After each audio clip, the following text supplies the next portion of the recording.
Salut tout le monde, on se retrouve aujourd'hui pour une nouvelle vidéo sur ma chaîne et aujourd'hui on va parler de challenge et notamment du Cold Winter Challenge, le fameux challenge de cet hiver. Chaque année ce challenge rassemble beaucoup de lecteurs et lectrices autour des thèmes de l'hiver, de Noël, de la neige, des lectures cocooning, fantasy ou qui font un peu frissonner et j'ai décidé d'y reparticiper cette année. Ça fait déjà plusieurs années que j'y participe notamment et cette année il se déroule du 1er décembre au 28 février et il est géré par l'Enluminé et non plus par Margot Liseuse qui a donné ce challenge à l'Enluminé pour sa gestion, ce qui n'empêche que j'ai beaucoup aimé les menus que nous a prévu l'Enluminé cette année et j'ai décidé donc d'y participer. Les 3 challenges qu'il faut remplir en fonction de votre niveau de lecture, je reprends mon carnet pour vous les donner. Il y a le challenge Une vie de lutin où il faut seulement valider une sous-catégorie d'un menu. Ensuite il y a le challenge Flocon de neige où il faut ici valider 2 sous-catégories de 2 menus. Et enfin Mordu de l'hiver, donc valider toutes les sous-catégories de 4 menus. Donc si vous voulez participer il faut vous choisir un de ces challenges. Moi pour l'instant je reste sur le challenge Flocon de neige, donc c'est-à-dire valider 2 sous-catégories pour 2 menus. Je veux pas me mettre trop de pression et puis en général je lis en fait un peu comme bon me semble. Voilà, je me mets jamais de pression pour ce genre de challenge parce que j'aime beaucoup les thèmes qui sont proposés. Et cette année l'Enluminé a proposé 4 menus et notamment un 5e menu bonus si l'un des 4 menus ne nous intéresse pas ou ne nous inspire pas. J'ai décidé de faire des piles à lire pour chaque menu, les 5 menus, et de voir vraiment en fonction de mon mood, du moment, ce que j'ai envie de lire. Comme je vous dis, je ne me mets pas de pression et plus il y a de livres dans cette vidéo mieux c'est, comme ça vous donne aussi plein d'idées de lecture. Et du coup on va commencer tout de suite avec la pile à lire. Comme je vous l'ai dit, je me munis de mon carnet juste là pour vous donner les noms des menus et le nom des thèmes à chaque fois. Donc le premier menu, il s'agit du menu Magie de Noël avec la première sous-catégorie Under the Mistletoe, donc ici lire une romance de Noël ou feel good. J'ai décidé de lire cette année une romance de Noël. Ça m'arrive rarement de base de lire des romances, mais encore plus de romances de Noël, je n'en ai jamais lu, j'en ai vu beaucoup en film, mais je n'ai jamais lu de ce type de roman et je me suis dit que c'était le moment. Ma mère a acheté récemment une romance de Noël que je pense dévorer quand elle l'aura terminée. Il s'agit de La vie a plus d'imagination que nous de Clarisse Sabar. Je ne sais rien de ce roman à part que c'est une romance de Noël et que Clarisse Sabar est une autrice qui est très plébiscitée, notamment pour ses romans historiques aux éditions de Charleston, et je me suis dit même si c'est pas forcément le genre qui l'a fait connaître, pourquoi pas découvrir cette autrice, sa plume, et voir si j'accroche, et peut-être que ça me poussera finalement à lire d'autres romans historiques de cette autrice.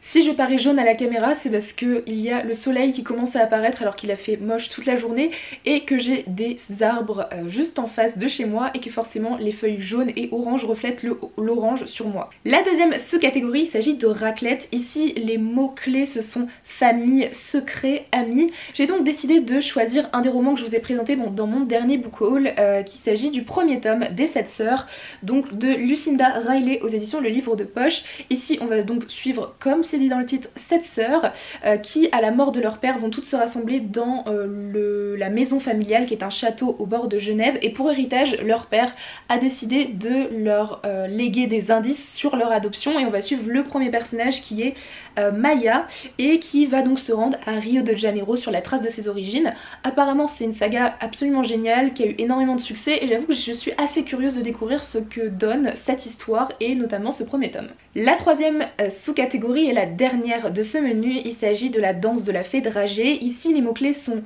rêve, monde onirique, fantasy fantastique. Vous savez que j'adore ces genres qui sont la fantasy et le fantastique. J'ai décidé de continuer une saga qui je trouve est quand même parfaite pour Noël et surtout l'hiver avec le tome 2 des Outrepasseurs, la Reine des Neiges de Cindy Van Wilder aux éditions Gulfstream. Donc c'est un roman qui fait très shiny comme ça. C'est une histoire de fantastique. Ici j'ai pas vraiment envie d'en savoir plus, j'ai lu le premier tome, je n'ai pas relu ce résumé. Le premier tome était assez introductif et particulier et apparemment l'histoire actuelle commence vraiment dans le second tome. Donc j'ai bien envie de voir ce que ça donne et peut-être que je serai motivée pour lire le 3e tome que j'avais déjà reçu il y a un an pour Noël dernier. Donc pourquoi pas, ça me permettrait d'avancer dans une saga et pourquoi pas de la finir en 2021. Le deuxième menu, il s'agit de Hiver mystérieux. Cette fois-ci la première sous-catégorie, il s'agit de Yule. Donc ici il faut parler de mythes, de légendes, etc. De mystères. J'ai décidé de choisir une autre suite de saga, cette fois-ci avec le tome 2 Des Chroniques Homérides, l'ultime oracle de Alison Germain aux éditions du Chat Noir. J'avais adoré ce premier tome de Alison Germain que vous connaissez sûrement sous le nom de Lily Booking, elle a une chaîne Booktube. Et ici on parle de réécriture des chroniques d'Homère, donc des chroniques de la mythologie grecque, donc on est en plein dans le thème de la mythologie. J'avais voilà adoré le premier tome et ça fait un moment que ce deuxième tome est dans ma pile à lire, notamment je pense depuis le salon, voilà, le salon de la presse jeunesse de Montreuil de 2019, donc ça va faire un an et je me dis que ce serait peut-être parfait de le lire pour cet hiver. La deuxième sous-catégorie, il s'agit de Reine des Neiges avec les mots-clés féminisme, sorcière ou encore femme de pouvoir. Ici il s'agit aussi d'un livre que j'ai acquéri il y a peu et donc j'avais envie de vous le présenter mais très brièvement. Il s'agit de Nevernight, le tome 1 N'oublie jamais de Jay Christophe aux éditions de Saxus. C'est une sortie de cette fin du mois d'octobre que je vous ai donc présenté dans mon dernier book haul. Ici c'est un livre de fantasy. On va suivre une femme assassin qui, pour se venger de l'assassinat de sa famille, va décider de se lancer dans la formation d'une école d'assassins et on va un peu voir ce monde un peu sombre évoluer avec ce personnage. C'est une saga de fantasy plutôt adulte, même s'il y a un peu de young adulte, qui m'a l'air absolument génial. J'ai entendu que de bons avis sur ce roman et cette trilogie et j'ai bien envie de découvrir Jay Christophe dans un autre genre que la science-fiction lorsque je l'avais découvert notamment avec Illuminae. Donc je pense que c'est un livre qui me réserve beaucoup de surprises et j'ai hâte de m'y plonger. La troisième catégorie, il s'agit de New Year, New Me. Ici, avec les mots-clés transformation et métamorphose, j'ai décidé de choisir un livre de non-fiction sur la transformation de la femme, sa métamorphose, avec Âme de sorcière ou la magie au féminin de Odile Chabriac aux éditions Pocket. Donc ici, c'est un livre de non-fiction qui parle du symbole de la révolte féministe qui est la sorcière et qui questionne nos choix, notre rapport au monde, à la nature, au corps, à la sexualité, etc. C'est donc un livre de non-fiction qui m'intéresse beaucoup. J'ai bien envie de découvrir un peu plus sur ce rôle de la sorcière mais surtout sur son aspect un peu plus spirituel et développement personnel que nous propose Odile Chabriac ici. C'est un livre aussi assez court et n'ayant pas beaucoup finalement de livres de non-fiction dans ma pile à lire, c'est le moment de me plonger dans celui-ci. Le troisième menu, il s'agit de marcher ensemble dans la neige et la première sous-catégorie, il s'agit des reines du Père Noël avec les mots-clés animaux, écologie ou encore nature. Ici je suis partie plutôt sur le mot-clé d'animaux avec le premier tome de La légende des 4 de Cassandra O'Donnell, donc le clan des loups aux éditions Flammarion Jeunesse, une saga jeunesse dont j'ai beaucoup entendu parler. Je n'ai jamais lu de Cassandra O'Donnell même si j'ai beaucoup de ses livres dans ma pile à lire et je me dis que c'est le moment de me plonger dans cette saga qui fait très hivernale je trouve au niveau des couleurs de la couverture. Ici dans ce premier tome on suit des clans ennemis, le clan des loups, des tigres, des serpents et des aigles qu'on appelle plus communément les yokai qui sont des créatures à la fois mi-humaines, mi-animales qui vivent dans une harmonie assez fragile et on va suivre deux personnages ici que sont Maya qui est l'héritière du clan des loups et Bregan du clan des tigres qui sont les garants de la paix. Forcément j'imagine que cette paix va être menacée et qu'on va suivre ces deux personnages principaux qui vont devoir sûrement peut-être s'allier ou se confronter dans ce monde. C'est une saga voilà, qui a eu d'excellentes critiques pour une saga jeunesse young adulte. Chaque tome a été plébiscité et ça me donne très envie de m'y plonger. La deuxième sous-catégorie s'agit d'Aurore boréale, cette fois-ci avec périple, voyage et aventure. J'ai décidé de choisir un autre livre que je vous ai présenté dans mon dernier book haul avec le tome 2 de la trilogie de la poussière, donc la communauté des esprits de Philippe Pullman aux éditions Gallimard Jeunesse. En termes d'aventure on peut pas faire mieux avec À la croisée des mondes dans ce monde de fantasy assez étrange qui reprend un peu certains lieux que l'on connaît et en invente d'autres. On va suivre donc Lyra après la trilogie de la croisée des mondes, même si le premier tome de cette nouvelle saga on l'a suivi lorsqu'elle était enfant. Là on l'a su lorsqu'elle a 20 ans. Je n'ai pas envie d'en savoir plus, c'est une énorme brique mais je trouve qu'À la croisée des mondes c'est vraiment un univers qui est parfait pour cette période hivernale et je suis quand même intriguée de voir ce que Philippe Pullman va bien pouvoir nous raconter dans ce roman. Enfin la dernière sous-catégorie il s'agit de Carol of the Bells. Cette fois-ci il s'agit de trouver un roman choral, c'est-à-dire avec plusieurs points de vue ou plusieurs personnages et j'ai décidé de choisir une autre suite de saga qui prend la poussière depuis un moment dans ma bibliothèque avec le tome 4 de la saga Insaisissable, donc Restore Me de Tahereh Mafi. Ici je l'ai en édition VO, donc dans les éditions Electric Monkey et ici c'est une saga que j'avais beaucoup appréciée, surtout la première trilogie et comme vous le savez Tahereh Mafi a décidé de sortir une seconde trilogie dans l'univers avec toujours les mêmes personnages. Donc j'ai décidé de me lancer dans cette deuxième trilogie puisque j'ai eu un coup de cœur pour la première. J'espère sincèrement qu'elle sera à la hauteur.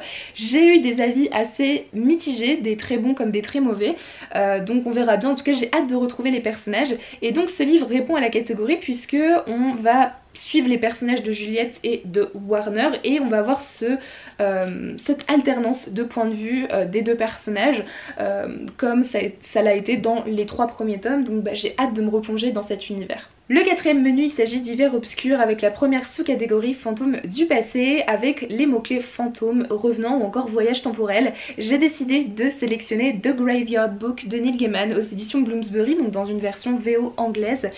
Ici c'est un roman de jeunesse de Neil Gaiman que j'ai lu lorsque j'étais au collège en français et j'ai décidé quand j'ai vu cette superbe version en anglais de me lancer dans du Neil Gaiman en langue originale avec ce roman. Ici on va suivre Nobody Owens qui est un garçon assez normal, classique, avec le simple détail qu'en fait il a été élevé par des fantômes dans un cimetière puisque ses parents ont été assassinés et on va le suivre dans une aventure, donc forcément on va suivre des fantômes qui font partie de sa famille et c'est un roman que j'avais beaucoup aimé et qui m'avait surtout beaucoup surprise quand je l'avais lu quand j'étais plus jeune et je me dis que c'est aussi un livre qui est plutôt parfait pour cette période. C'est un livre qui va me faire un peu frissonner mais ça va rester du jeunesse et j'ai bien envie de découvrir Neil Gaiman aussi dans sa version originale et de voir si j'aime beaucoup sa plume. De plus j'aime énormément les illustrations de Chris Riddle qui est un illustrateur assez connu pour ses romans, donc je pense que ça va être un court roman mais qui va être très appréciable pour le Cold Winter Challenge. La deuxième sous-catégorie, il s'agit de frissonner sous un plaid avec les mots-clés thriller, suspense ou encore mystère. J'ai décidé de prendre un Agatha Christie avec The Murder of Roger Ackroyd, donc de Agatha Christie aux éditions HarperCollins. J'avais envie depuis un moment déjà de me lire les Agatha Christie dans l'ordre puisque ce sont des enquêtes que j'apprécie beaucoup et qu'elle a écrit beaucoup de livres qui sont connus aujourd'hui et que j'aimerais beaucoup avoir lu et avoir en référence de classiques policiers. Voilà, j'aime beaucoup l'ambiance de ces romans de manière générale et le premier, il s'agit du meurtre de Roger Ackroyd si je ne me trompe pas. En tout cas j'ai bien l'intention de me lancer dans cette collection. Pour l'instant je n'ai lu que Mort sur le Nil de l'autrice et je vais continuer avec celui-ci. Je trouve que c'est pareil, la couverture est assez parfaite pour la période et que ça me fera aussi un petit peu frissonner pour le challenge. Et enfin la troisième sous-catégorie de ce menu, il s'agit de Nuit du solstice. Cette fois-ci il faut sélectionner un livre de moins de 300 pages. J'ai repris un des livres du Pumpkin Autumn Challenge que je n'avais pas pu lire puisque je l'avais laissé à Nantes et donc c'est le moment maintenant que j'y suis de le lire avec Britannicus de Racine. Ici c'est dans les éditions Larousse, petit classique, des éditions que j'aime beaucoup et que je trouve très jolie, et ici c'est une pièce de théâtre de Racine qui a été publiée en 1669 et il raconte la prise de pouvoir de Néron. J'aime beaucoup Racine à l'origine, j'ai lu pas mal de ses œuvres et Britannicus est l'une de celles que je n'ai pas encore lues, donc c'est un livre très court, voilà, qui fait moins de 150 pages puisqu'il faut enlever toutes les analyses etc. Et je me dis que c'est un petit moment parfait pour lire en une soirée pendant une soirée hivernale. Enfin, le cinquième menu de ce challenge, il s'agit de Au chaud devant la cheminée avec la première sous-catégorie qui est grands enfants. C'est-à-dire qu'ici il faut lire un livre jeunesse. J'en avais pas mal dans ma pile à lire, j'ai décidé de me plonger dans Nevermore, le premier tome The Trials of Morrigan Crow de Jessica Townsend aux éditions Little Brown. Donc comme vous l'avez compris, c'est une version originale anglaise. Un livre qui est aussi sorti chez Pocket Jeunesse s'il vous intéresse, sous le nom Nevermore aussi. C'est une saga dont le troisième tome va sûrement sortir bientôt et je me dis que c'est une saga jeunesse que j'ai envie de découvrir, donc c'est le moment de m'y plonger avec le Cold Winter Challenge. Ici on va suivre Morrigan qui est menacée à cause d'une sorte de prophétie où le jour de son 11e anniversaire elle doit être tuée par sa communauté à cause d'une sorte voilà, de prophétie, et le jour de son 11e anniversaire, même si elle a accepté son destin, elle va être plongée dans un monde de fantasy fantastique où on va lui apprendre qu'en fait elle a une place beaucoup plus importante à jouer dans un autre monde. J'ai très envie d'en savoir un peu plus. C'est un roman jeunesse donc je ne vais pas rentrer dans les détails pour éviter de me spoiler, en tout cas j'aime énormément cette couverture et je n'ai entendu que du bien sur cette saga. La deuxième sous-catégorie, il s'agit de vitrine de Noël. Cette fois-ci lire un livre graphique, une bande dessinée ou encore un manga, un livre avec des images sur le thème de Noël, de l'hiver. J'ai pris aussi un livre que vous avez vu dans mon dernier book haul avec Le Flocon de Bertrand Santini et Laurent Gapaillard aux éditions Gallimard Jeunesse. ça me semble être parfait puisqu'ici on parle d'une histoire qui se déroule la veille du nouvel an. C'est très hivernal aussi au niveau des dessins et c'est un livre qui sera très court à lire pour le Cold Winter Challenge et que je me ferai un plaisir aussi de lire en une petite soirée sous un plaid avec une bonne tasse de thé. Et enfin la troisième sous-catégorie, il s'agit de Chocolat chaud, un livre qui vous fait du bien. J'ai décidé de reprendre un auteur que j'apprécie beaucoup, notamment pour sa première saga qui est Le Pays des Contes, en lisant sa nouvelle saga, Une histoire de magie, donc le premier tome de Chris Colfer aux éditions Michel Lafon. J'avais adoré la saga du Pays des Contes qui était une saga chouchou de réécriture de contes de fées, et ici c'est cette nouvelle saga qui se déroule juste avant le Pays des Contes. On va suivre de nouveaux personnages, notamment une fée qui s'appelle Bristelle, et apparemment au Pays des Contes la magie est illégale, donc forcément elle serait illégale aussi. J'ai donc décidé de choisir ce roman puisque la plume de Chris Colfer est une plume qui me réconforte beaucoup. Je trouve que les contes de fées c'est parfait aussi pour la période hivernale et c'est une saga qui me fait très envie depuis que le premier tome est sorti, même si le second tome n'est pas encore sorti en français. J'ai envie de retrouver cette plume, retrouver cet univers assez cocooning et plein d'aventures, très jeunesse aussi que j'aime beaucoup, et ces petites illustrations au fil des pages, donc je pense que ce sera un très bon moment pour ce challenge. Voilà tout le monde, cette vidéo est terminée, j'espère sincèrement qu'elle vous aura plu. N'hésitez pas aussi à me partager en commentaire vos piles à lire du Cold Winter Challenge, vos vidéos, vos posts Instagram, etc. Je serai ravie d'aller les voir. Moi je vous souhaite de très bonnes lectures pour ce challenge et de manière générale, et je vous dis à très bientôt dans une prochaine vidéo. Bye!